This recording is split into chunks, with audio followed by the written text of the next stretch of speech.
Linggo, Setyembre 24, 2023. Ikadalawamput-limang linggo sa karaniwang panahon. Diyos ay tapat at totoo sa dumadalanging tao. Unang pagbasa. Pagbasa mula sa aklat ni Propeta Isaías. Hanapin ng Panginoon, samantalang siya'y inyong makikita. Siya ang tawagin habang malapit pa. Ang mga gawain ng taong masamay dapat ng talikdan at ang mga likoy dapat magbago na ng maling isipan. Sila'y manunumbalik, lumapit sa Panginoon upang kahabagan, at mula sa Diyos, patatamo nila ang kapatawaran. Ang wika ng Panginoon, ang aking isipay di ninyo isipan at magkaiba ang ating daan. Kung paanong ang langit higit na mataas, mataas sa lupa, ang daat isip ko'y hindi maabot ng inyong akala. Ang salita ng Diyos. Salmong tugunan. Diyos ay tapat at totoo sa dumadalanging tao. Aking pupurihit pasasalamatan ang Diyos araw-araw. Hindi ako titigil sa pasasalamat magpakailanman. Dakila ang puon at karapat-dapat na siya'y purihin. Ang kadakilaan niya ay mahirap nating unawain. Tugon. Diyos ay tapat at totoo sa dumadalanging tao. Ang Panginoong Diyos ay puspos ng pag-ibig at lipos ng habag, banayad magalit, ang pag-ibig niya ay hindi kumukupas. Siya ay mabuti at kahit kanino ay hindi nagtatangi. Sa kanyang nilikha, sa pagtingin niya ay mamamalagi. Tugon, Diyos ay tapat at totoo sa dumadalanging tao. Matuwid ang Diyos sa lahat ng bagay niyang ginagawa. Kahit anong gawin ay kalakip doon ang habag at awa. Siya ay nakikinig at handang tumulong sa lahat ng tao, sa sino mang taong pagtawag sa kanya ay tapat at totoo. Tugon, Diyos ay tapat at totoo sa dumadalanging tao. Ikalawang pagbasa.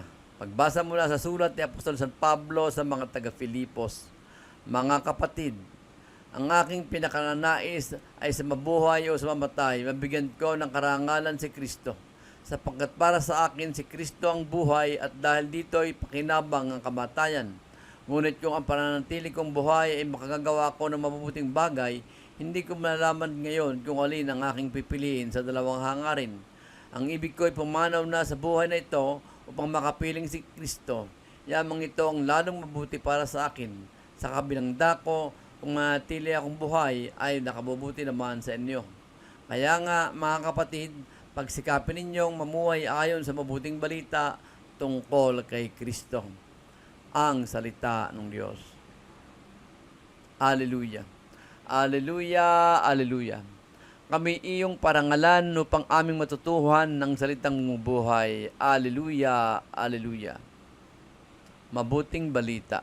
Ang mabuting balita ng Panginoon ayon kay San Mateo. Noong panahong iyon, sinabi ni Jesus sa kanyang mga alagad, ang talinhagang ito. Ang paghahari ng Diyos ay katulad nito. Lumabas ng umagang-umaga ang may-ari ng ubasan upang humanap ng mga manggagawa. Nang magkasundo sila sa upa ng 1 denaryo maghapon, sila'y pinapunta niya sa kanyang ubasan. Lumabas siyang muli at nang ikasiyam ng umaga, ay nakakita siya na iba pang tatayo-tayo lamang sa liwas ng bayan. Sinabi niya sa kanila, pumaroon din kayo at magtrabaho sa aking ubasan at bibigyan ko kayo ng karampatang upa. At pumaroon nga sila. Lumabas na naman siya na mag-12 ng tanghali at nang mag-13 ng hapon.